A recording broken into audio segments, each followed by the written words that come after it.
Hi guys, I'm Garrett Bailey for the Georgia Sportsman channel, and today we are going to talk about single triggers versus double trigger guns. Bullet.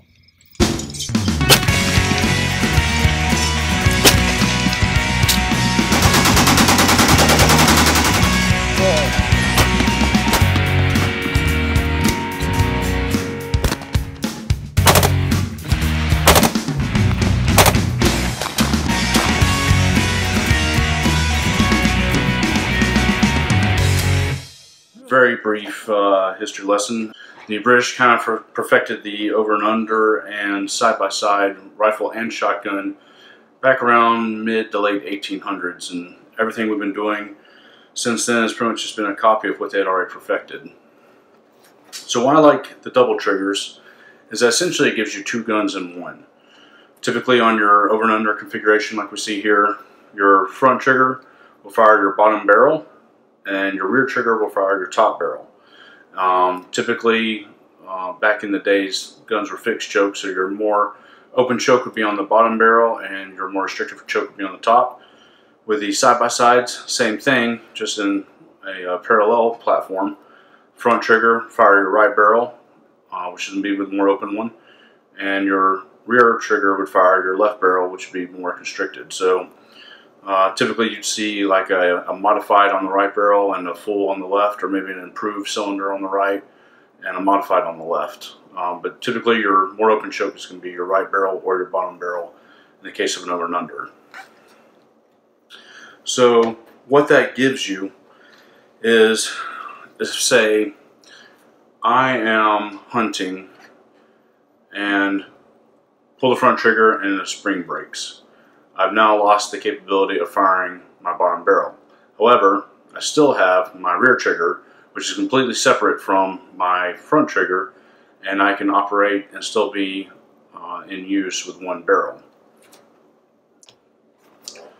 With a single trigger gun, you don't have that option. It pretty much, you hope that it holds up and works, because if it doesn't, you've lost your entire gun.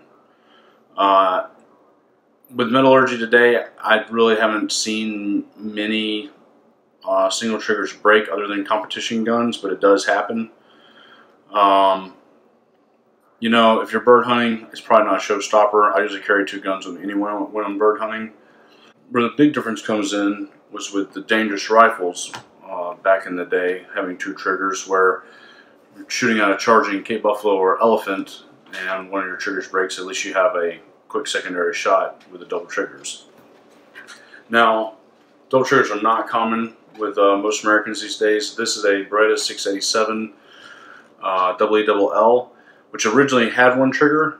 I had it converted over to double triggers because I think that they're both elegant and just every bit as functional as a single trigger, with the added security of if a trigger breaks, you have a second one as a backup. Europe was pretty quick to accept double triggers as a standard. There's Spain, Germany, France, England, Belgium, and probably other countries I can't think of off the top of my head right now that are all making double triggers as standard models for the European market.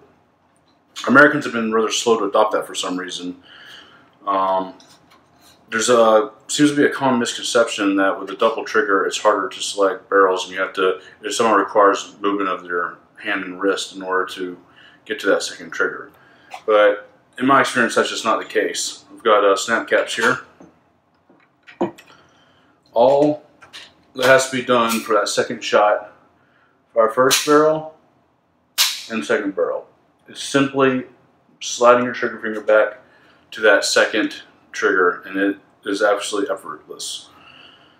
The issue I've had with single selective triggers, and I've never seen anybody actually do this effectively, is that say that you are mounting to take a target that is outside the range of your more open choke.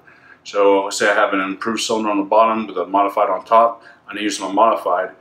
I have yet, and I'm very familiar with both systems, and I cannot do this either, consciously switch the barrels and then pull the trigger for my second shot. It takes far more motion to first of all, I've pretty much come off of my proper wield in order to slide my thumb over to select the barrel, and then I have to come back to grip the wrist in order to make my second shot. To me, that takes far more movement and far more conscious thinking than it does if you have both triggers readily available. Well, that pretty much covers our topic of double triggers versus single triggers. If you like my video, please hit the like button, subscribe to my channel. I'll be posting more videos in the future.